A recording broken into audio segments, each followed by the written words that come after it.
שלום לכולם, אנחנו כאן ואיזה כיף, אני כל כך מתרגשת, אנה. אנחנו אני יותר. ב- בקהילת הפודקאסטים של סיפור 555, וכאן איתי נמצאת אנה ארו, הסופרת של נבואת האיש עם השעון, ילידת, בדיוק, הנה הספר הנפלא שלה, ספר הרפתקאות מהמם.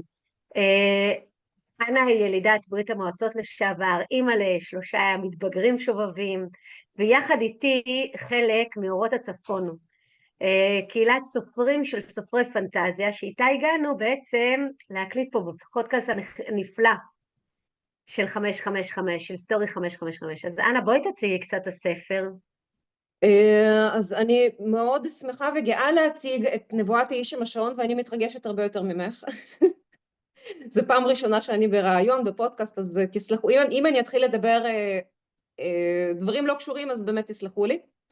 נבואת האיש עם השעון הוא ספר פנטזיה והרפתקאות לנוער, על 5 ילדים, מכשף אחד, ונבואה עתיקה שמחברת ביניהם. הילדים, כל אחד מגיע ממקום אחר בעולם. הם נסחפים לארץ זרה שבה הדברים עובדים אחרת. שם הם מגלים שרק אם יגשימו את הנבואה, ישלימו את המשימה המסוכנת, יוכלו לחזור הביתה. ואני רוצה להקריא חתיכה קטנה, ברשותכם, מתוך פרק 4 שנקרא מסע בלהות. מישהו הצית גפרור. אור צהבהב מרצד של מנורת שמן התפשט בקרון החשוך. הסוסים דהרו בלא רחמים, והעגלה הישנה חרקה ללא הפסקה. מי הדליק את העששית? דרק לא היה בטוח. היא פשוט הופיעה במרכז השולחן. רונדה ונלה עדיין עמדו בסמוך למתלי הבגדים. טניה נדחקה לפינת הספה, חובקת את כתפיה, ריטה בפינה האחרת. אש רכוב על כיסא, קני על הרצפה ליד ארון בגדים פתוח, על פניהם תערובת של הלם ופחד. דרק דיבר לאט, ליבו עדיין הלם בחוזקם המרדף. אני רוצה לדעת דבר אחד. כשהן תפסו את ריטה, למה אף אחד מכם לא עזר לה? טניה הביטה הצידה, למה היא עושה או לא עושה משהו? היא לא חשבה על זה. אש הסתכל על נקודה איפשהו ליד דרק, הוא לא חייב לו כלום. קני התבייש, הוא ידע שאין לו מספיק אומץ לעשות משהו הירואי. דרק התיישב בזהירות ליד ריטה המבוהלת ולקח את ידה. טניה נדחקה עוד יותר לתוך הפינה שלה. ריטה משכה באפה, היא שוב הרגישה אשמה. ביממה האחרונה עבר עליה הרבה, והיא עדיין כל כך קטנה. דרק רצה שהיא תדע שהוא לא מאשים אותה. ובכל זאת הוא היה חייב לדעת. את עמדת לידי. מתי עלית לעגלה? האם מישהו לקח אותך בכוח? ריטה הנידה בראשה לשלילה, עיניה נעוצות ברצפה. הוא הביט בה בשאלה, ומאחר שלא קיבל תשובה המשיך. אז מה קרה? בבקשה, אני לא כועס, אני פשוט רוצה להבין. ריטה הרימה אליו מבט עצוב ופתחה את כף ידה, שעד אז הייתה מקובצת לאגרוף. לעיניו של דרק נגלה בד שיפון דק המכוסה פרחים כחולים וסגלגלים, רמז לריח מתוק של פריחת אביב חלף באוויר. מה זה?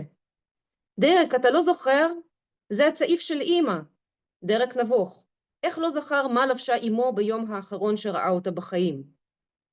הוא קיבץ את מצחו חזק כדי לעצור את הדמעות הפתאומיות. זה לא יכול להיות. איך הוא הגיע לכאן? אני לא יודעת, דרק. ראיתי אותו על מתלי הבגדים. הייתי חייבת לעלות. הקטע הזה בעצם הוא...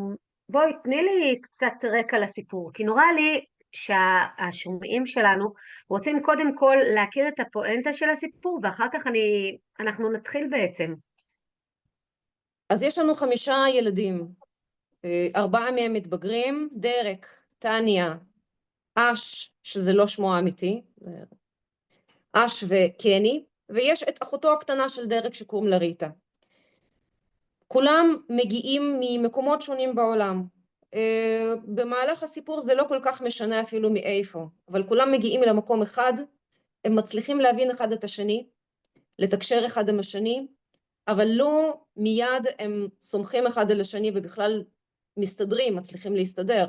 הם מתקוטטים, הם רבים, הם לא סומכים, עד שלאט לאט הם מצליחים לגלות שיש סיבה לזה שהם שם. יש נבואה עתיקה שאומרת שיגיעו 5 מהעולם הגדול אל ארץ החלומות, ויושיעו את ארץ החלומות משלטונו של האיש עם השעון, המכשף הרשע שמאיים להשתלט על הארץ וגם לפלוש לעולם שלנו. את יודעת, אני שומעת את הספר שלך, ואני גם קראתי, ונורא, זה ממש, את יודעת, התכתב לי עם כל מיני סיפורי הרפתקאות אחרות של ילדים. נניח, כמו, אני נזכרתי כשקראתי את זה, ישר בקוסם ארץ עוץ, בחבורה הזאת שהולכת בעצם להציל. ונורא סקרן אותי לדעת